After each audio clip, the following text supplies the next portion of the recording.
नमस्कार दोस्तों, मेरा नाम है सिमरन। ये YouTube पर मेरी पहली कहानी है। उम्मीद है आपको ये पसंद आएगी। तो चलिए शुरू करते हैं। मुंबई का एक बड़ा और गहरा समुद्र। रात का समय है। हर तरफ सन्नाटा छाया हुआ है। इस समुद्र के बीचों बीच एक बड़ी सी शिप जा रही है। धीमी धीमी हवाएं चल रही हैं। तभी वैसे ही एक और बड़ी सी शिप पीछे से आती है और उस शिप के बिल्कुल साथ साथ चलने लगती है। पहली शिप के अंदर कुछ गुंडे एक टेबल पर बैठे शराब के मजे ले रहे हैं। राजन, बस कल सुबह ये माल अपनी जगह पर पहुंच जाएगा। दूसरा गुंडा, बड़े साहब दिखते तो बहुत शरीफ हैं। लोग उन्हें बहुत अच्छा इंसान समझते हैं, लेकिन ये सोने की तस्करी कोई सोच भी नहीं सकता। राजन, ये सभी अमीर लोग एक जैसे होते हैं। ऐसे ही करोड़पति थोड़ी बन जाते हैं। पुलिस को भी ऐसे लोगों पर शक नहीं होता। तीसरा गुंडा, अरे पुलिस वाले भी सब बिके हुए हैं। बिना पुलिस की मदद से इतनी बड़ी तस्करी पॉसिबल नहीं है। पहला गुंडा, चलो छोड़ो, हमें क्या लेना इन बड़े लोगों से। वो तीनों अपनी शराब के मजे लेने लगते हैं। दूसरी शिप में कुछ गुंडे मास्क और बंदूकों के साथ खड़े हैं। एक गुंडा वॉकी टॉकी पर अपने बॉस से बात कर रहा है। गुंडा, किंग, ऑर्डर दीजिए। वॉकी टॉकी पर आवाज, काम शुरू करो, मुझे वो सारा माल चाहिए। गुंडा, जैसा आप चाहते हैं वैसा ही होगा। गुंडा वॉकी टॉकी को अपनी जेब में डालता है और अपने साथी लोगों को काम शुरू करने का इशारा करता है। गुंडा अपनी बंदूक से निशाना साधता है। बंदूक की गोली सीधा जाकर पहले शिप के अंदर शराब की बोतल पर लगती है। शराब की बोतल टूटती है और उन गुंडों की आंखें फटी की फटी रह जाती हैं। पूरी शिप में खलबली मच जाती है। राजन, ये क्या था? लगता है किसी ने हमला कर दिया है।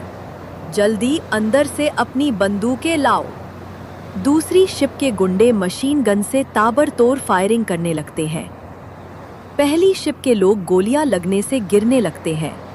दूसरी शिप का एक गुंडा पहली शिप से को रस्सी और कांटे की मदद से जोड़ लेता है। कुछ गुंडे उस रस्सी की मदद से पहली शिप में घुसना शुरू कर देते हैं। तभी राजन और उसके साथी भी दूसरी शिप पर फायरिंग शुरू कर देते हैं। लेकिन तब तक दूसरी शिप के गुंडे आकर उन सबको चारों तरफ से घेर लेते हैं। गुंडा, कोई फायदा नहीं है, तुम चारों तरफ से घिर गए हो, हथियार फेंक दो। राजन और उसके साथी हथियार फेंक देते हैं। राजन, कौन हो तुम? क्या चाहते हो? देखो, तुम्हें जो चाहिए ले जाओ, लेकिन हमें छोड़ दो। गुंडा, हमारी भी तुमसे कोई दुश्मनी नहीं है, बस चुपचाप हमें ये माल ले जाने दो, यही तुम्हारे लिए अच्छा होगा। गुंडा अपने साथियों को इशारा करता है। वे सब सोने के बड़े बॉक्स को तोड़कर खोलते हैं और उसमें से माल निकालकर बोरियों में भरने लगते हैं। वो सारा माल अपनी शिप में ले जाते हैं। वे लोग शिप चालक को छोड़कर बाकी सभी गुंडों को बांध देते हैं और अपनी शिप लेकर वहां से चले जाते हैं। अगला दृश्य सुबह का समय, स्थान भाननगर। भाननगर एक बड़ा और सुंदर गांव, जिसकी हर सुबह काली मां के मंदिर की आरती की मधुर गूंज से होती है। मंदिर की घंटियों की आवाज पूरे गांव के वातावरण को मधुर बना रही है। गांव के लोग अपने अपने कामों में जुटने लगे हैं। इसी गांव में है एक बड़ा, पुराना और सुंदर सा घर, जिंदल निवास।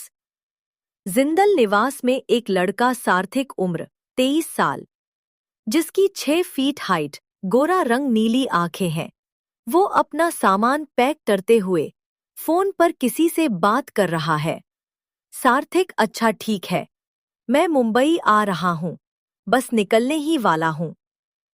इधर हॉल में उसका छोटा भाई आदिल उम्र 17 साल सोफे पर बैठकर टीवी में न्यूज़ देख रहा है। पास में उनकी माँ वानी व्हील चेयर पर बैठी है। वो भी उसके साथ न्यूज़ देख रही है। न्यूज़ रिपोर्टर, रात 12 बजे समुद्री इलाके में एक बड़ी शिप जिनमें कुछ गुंडे थे जा रही थी, तभी दूसरी शिप में कुछ लोग आए और उन पर हमला कर दिया। उनके बीच में काफी देर तक गोलीबारी हुई कहा जा रहा है। दो आतंकवादी दल किसी तस्करी के चलते आपस बताया जा रहा है कि उन शिप से बहुत सारा सोना इनलीगल तरीके से भारत से किसी दूसरी जगह ले जाया जा रहा था।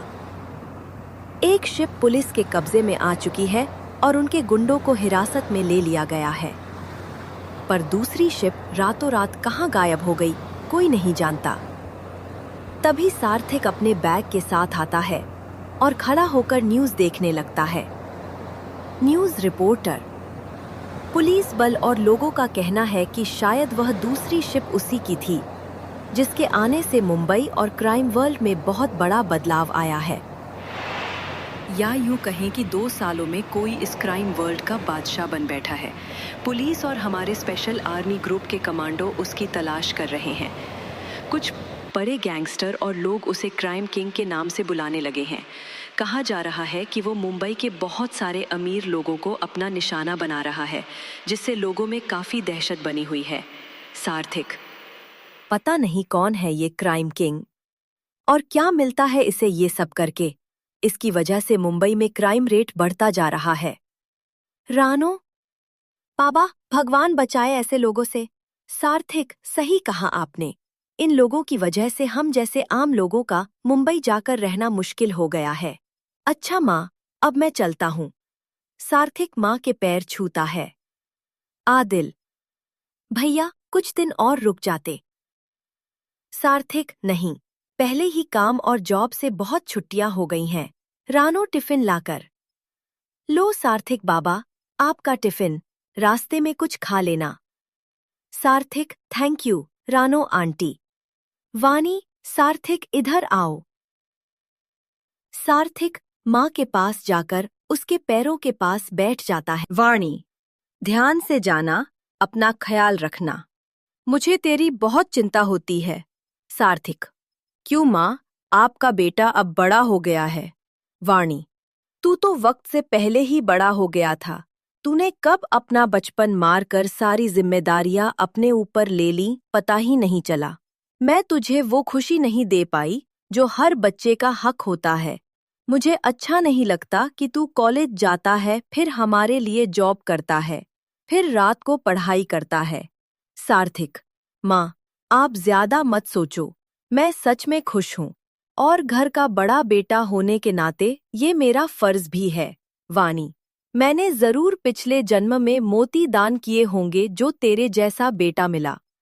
तूने आदिल का भाई होकर उसके बाप से बढ़कर बाप का फर्ज निभाया है। उसका बचपन नहीं मरने दिया। सार्थिक खड़ा होता है।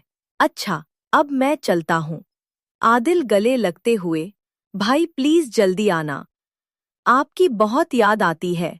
सार्थिक, पहले जाने तो दे, और तेरा एंट्रेंस एग्जाम क्लियर हो जाए, फिर तू भी तो मुंबई चलेगा मेरे साथ।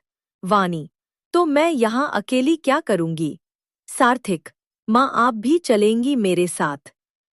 रानो, और रानो को भूल गए। सार्थिक, आपको मैं भूल सकता हूँ। वहाँ माँ का ध्यान कौन रखेगा और खाना कौन बनाकर देगा। रानो, मैं। सार्थिक, आप हमारे घर का हिस्सा हैं, आप भी हमारे साथ चलेंगी। रानो, मेरा भी तुम लोगों के सिवा कौन है। सार्थिक बाबा, बस डर लगता है, आपने मुझे निकाल दिया तो मैं कहाँ जाऊंगी।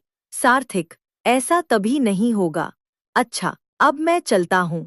रानो, ध्यान से जाना, सुना है मुंबई में लूटपाट बहुत बढ़ गई है। सार्थिक, जाते हुए, ठीक है। मुंबई रेलवे स्टेशन, शाम का समय, रेलवे स्टेशन पर काफी भीड़ है। एक ट्रेन प्लेटफॉर्म पर आकर रुकती है, लोग उतरने लगते हैं। सार्थिक भी उसी ट्रेन से उतरता है और स्टेशन से बाहर की ओर चलता है। स्टेशन के बाहर एक सुंदर और प्यारी सी लड़की अवनूर, उम्र 22 साल, लंबी हाइट, लंबे रेशमी बाल, गुलाबी होंठ। वो काफी परेशान दिख रही है और किसी को फोन कर रही है। अवनूर, डैड, आपका वो स्टूपिड ड्राइवर अभी तक नहीं आया और ऊपर से यहाँ इतनी गर्मी है और इतने लोग हैं, मैं आपको क्या बताऊं। उसे कॉल करके कहिए जल्दी आ जाए। अवनूर फोन पर बात करते हुए इधर उधर टहल रही है। तभी सार्थिक वहां आता है और दोनों की टक्कर हो जाती है। अवनूर गिरने ही लगती है, तभी सार्थिक उसका हाथ पकड़ लेता है। अवनूर का फोन जमीन पर गिर जाता है। क्या सार्थिक और अवनूर की ये मुलाकात किसी नई कहानी को जन्म देगी? आगे क्या होगा जानने के लिए सुनते रहिए छलावा एक प्रेम कथा का अगला एपिसोड, सिर्फ YouTube पर, वो भी बिल्कुल फ्री। वीडियो को लाइक करें, मेरे चैनल को सब्सक्राइब करें और बेल आइकॉन दबाना न भूलें।